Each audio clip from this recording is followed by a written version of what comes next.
పాలకొల్లులో సుడిగాలి పర్యటన చేసిన జలవనరుల శాఖ మంత్రి నిమ్మల రామానాయుడు గారు పాలకొల్లులో పలు అభివృద్ధి పనులు ఏవైతే పెండింగ్లో ఉన్నాయో వాటన్నిటినీ పరిశీలించి అధికారులతో మాట్లాడి త్వరగా పూర్తి చేయాలని అధికారులను ఆదేశాలు జారీ చేయడం జరిగింది.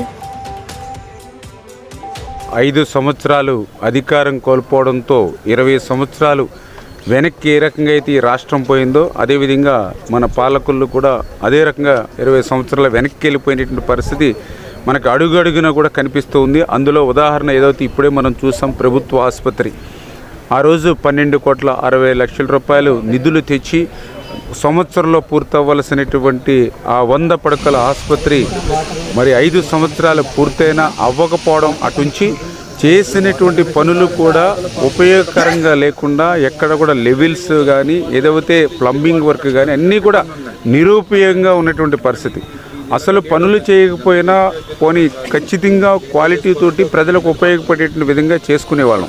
కానీ దురదృష్టం చేసినటువంటి పనులను కూడా మళ్ళీ పునర్నిర్మాణం కింద డబల్ వర్క్తో ఈవేళ చేయవలసిన పని ఉంది. అందుకే ఈరోజు ఎవరైతే ఆ ఏజెన్సీ కానీ అదేవిధంగా అధికారులు కానీ అదేవిధంగా ఒక కన్సల్టెన్సీని కూడా పెట్టుకుని ప్రజలకి ఆ యొక్క ఎవరైతే పేషెంట్స్ ఎవరైతే ఉన్నారో వాళ్ళకి 100% ఉపయోగపడేటువంటి విధంగా మరి దాని రిపేర్స్ తోటి సహా చేసుకుని, అంటే కొత్తగా బిల్డింగ్ని ఇంకా మనం ప్రారంభించుకోకుండానే ఆ రిపేర్స్ చేసుకుని ఆ వర్క్స్ కంప్లీట్ చేయమని ఏదైతే ఇప్పుడే ఆదేశాలు ఇవ్వడం జరిగింది.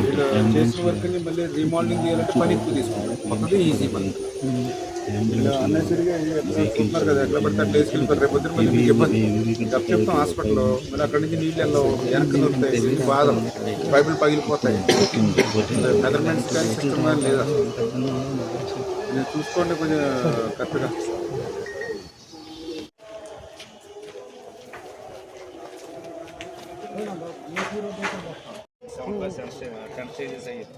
అది 3 ఫ్లోర్లు ఎక్కిలా తెప్పించాం.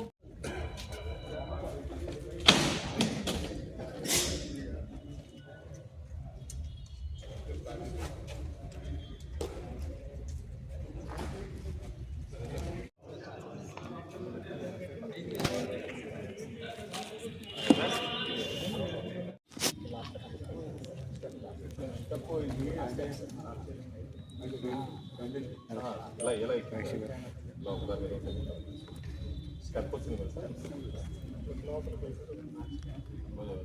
ఇది ఎలా కొంచెం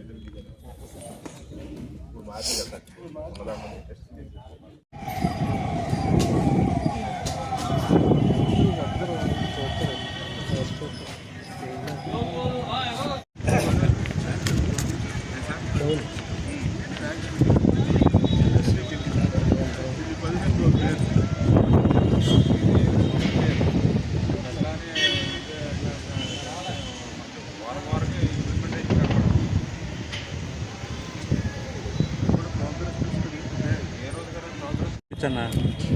బైక్